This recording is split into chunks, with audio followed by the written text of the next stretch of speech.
so much for tuning in today. So today we are going to look at a posture known as the triangle pose, or Trikonasana as it's known in Sanskrit.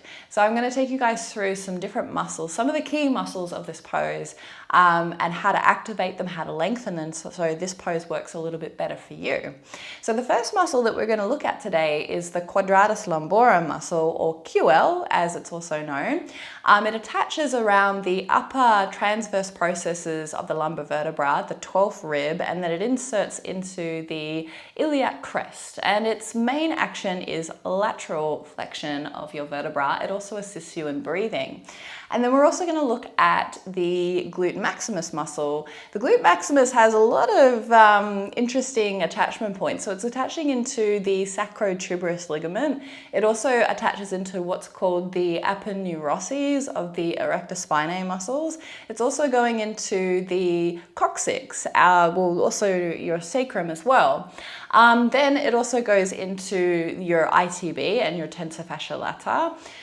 It's also attaching into what's called the gluteal line and also the greater tuberosity of your femur. So there's a lot of different attachment points for that muscle.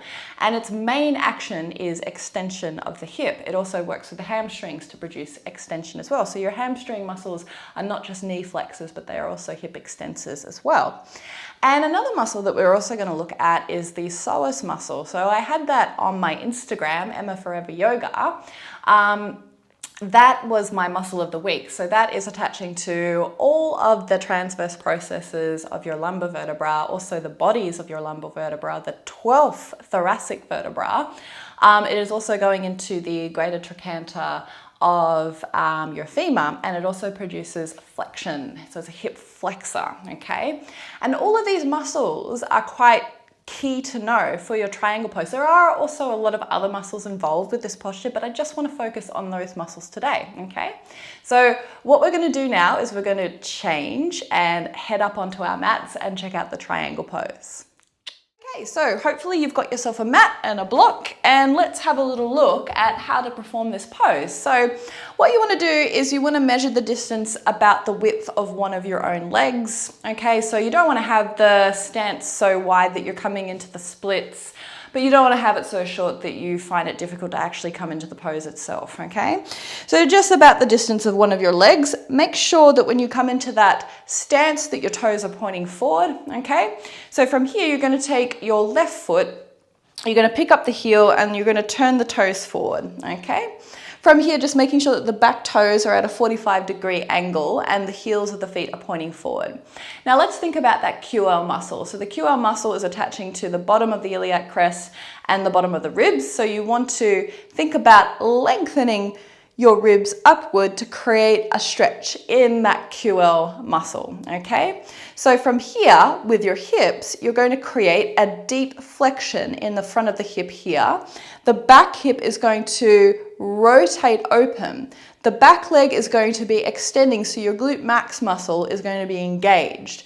And the psoas muscle is also going to be flexing as well, okay? And both of those muscles are going to be working together to help stabilize the hips.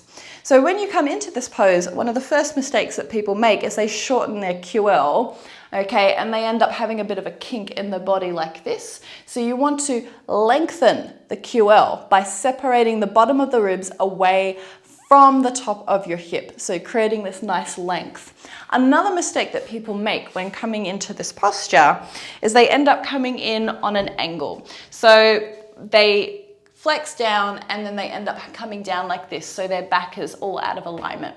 So what you want to do is keep your hips inward, so you flex the hip, rotate the top hip open, and then your back and everything is nicely aligned for this pose, okay? So the next thing that you can do to modify, like if you find it hard to get your hand down, which is quite common for everybody, well, most people, is you can use a block. So you just take the block right here, you can support the hand with a block and just work on that alignment. The next thing that you can do is also use a chair, okay? So that's also something that could be quite helpful for you.